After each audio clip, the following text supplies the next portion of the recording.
Nós vamos fazer agora uma breve retrospectiva internacional do ano de 2016. Atentados terroristas, guerra na Síria e as eleições nos Estados Unidos foram os principais assuntos que marcaram o ano e afetaram a geopolítica internacional. Aqui no estúdio da TV Brasil está o professor de Relações Internacionais, Creomar de Souza.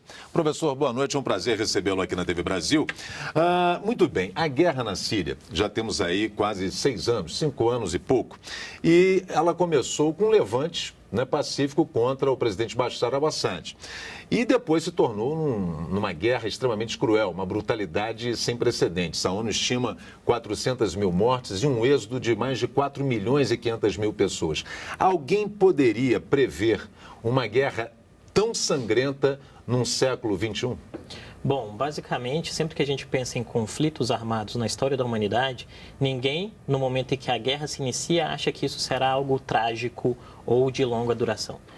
A classe política ou as classes políticas ao redor do mundo conseguem sempre cometer esse tipo de equívoco. E na Síria não é diferente. Nós temos um apanhado de equívocos cometidos pelas principais potências, não só globais como regionais, e isso vai se somando a outros componentes como discursos sectários, discursos religiosos, incapacidade dos atores de pensarem em questões que sejam maiores do que os seus próprios interesses. E hoje nós temos essa tragédia humanitária muito bem desenhada, como você colocou. Mas como o senhor falou nas principais potências, poderíamos aí até afunilar ainda mais esse raciocínio com a participação dos Estados Unidos, que querem a saída de Bashar al-Assad, e a Rússia, que defende a permanência desse que nós já podemos considerá-lo um ditador. O que essas duas potências têm cometido de equívocos? Bom, basicamente há 2 equívocos fundamentais. Do lado dos Estados Unidos, acreditar que existia uma oposição moderada na Síria. Os dados mostram que, efetivamente, o que se tornou oposição a Bashar al-Assad aglomerou todo tipo de grupo sectário religioso, não só da Síria, como de regiões próximas.